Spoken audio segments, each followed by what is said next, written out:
আসসালামু আলাইকুম। আজকে আমি আপনাদের সঙ্গে শেয়ার করব লাউ শাক আর আলু দিয়ে শিং মাছের ঝোল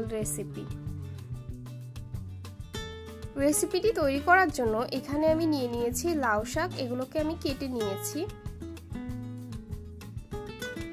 এখানে শিং মাছগুলোকে আমি সুন্দর করে কেটে ধুয়ে পরিষ্কার করে নিয়েছি। এবার একটি কড়াইতে দিয়ে দিচ্ছি পরিমাণ মতো তেল। তেলটা একটু গরম হয়ে গেলে আমি এর মধ্যে দিয়ে দিচ্ছি 1/3 কাপ পেঁয়াজ কুচি আর 7-8টার মতো মরিচগুলোকে আমি মাঝখান থেকে ফালি করে নিয়েছি। এবার এগুলোকে আমি একটু বাদামি রং করে ভেজে নিব। এগুলো একটু বাদামি রং হয়ে গেলে আমি এর মধ্যে দিয়ে দিচ্ছি 2 টেবিল চামচ রসুন বাটা এবং 1 টেবিল চামচ জিরা বাটা।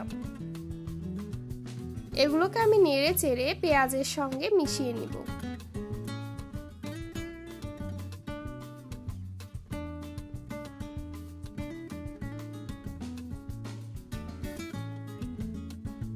এবার এর মধ্যে দিয়ে দিব 1 টেবিল চামচ হলুদের গুঁড়ো, 1 টেবিল চামচ মরিচের গুঁড়ো, 1 টেবিল চামচ ধনে গুঁড়ো আর স্বাদমতো লবণ।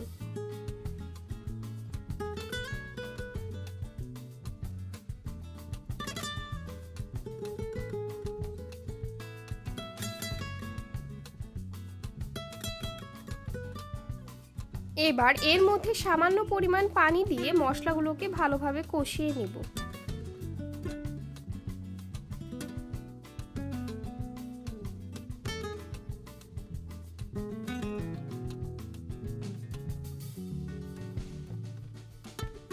মশলাগুলো ভালোভাবে কষানো হয়ে গেলে আমি এর মধ্যে মাছগুলো দিয়ে দিব। মাছগুলোকে ভালোভাবে নেড়েচেড়ে মশলার সঙ্গে মিশিয়ে নেব।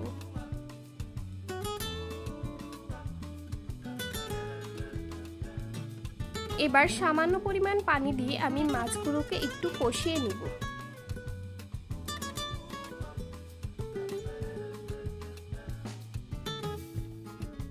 মাছগুলোকে ভালোভাবে কষানো হয়ে গেলে আমি মশলা থেকে মাছগুলোকে উঠিয়ে ফেলব।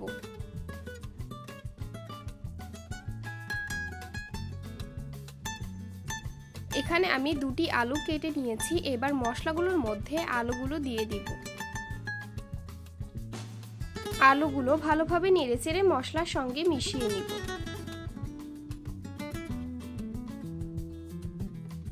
এবার এর মধ্যে কেটে রাখা লাউ শাকগুলো দিয়ে দিব।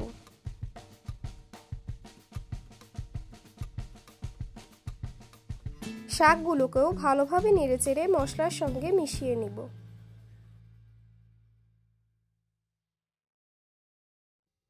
এবার আমি এগুলোকে ঢাকনা দিয়ে ঢেকে রাখবো। লাউ শাক থেকে যেহেতু পানি বের হয়, সেই পানি দিয়ে শাকটা সিদ্ধ হয়ে যাবে। এবার আমি ঢাকনাটি উঠিয়ে পরিমাণ মতো পানি দিয়ে দিচ্ছি। আপনারা যে যতটুকু ঝোল রাখবেন ততটুকু পানি দিয়ে নেবেন।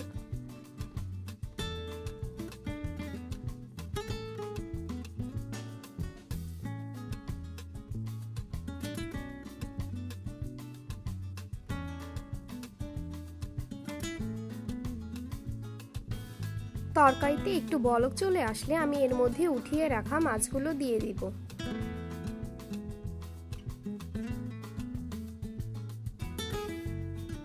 এবার একটু নেড়ে চেড়ে তরকারির সঙ্গে মাছগুলোকে ভালোভাবে মিশিয়ে নিব। এবার তরকারিটা ঢাকনা দিয়ে ঢেকে কিছুক্ষণ রান্না করে নিব।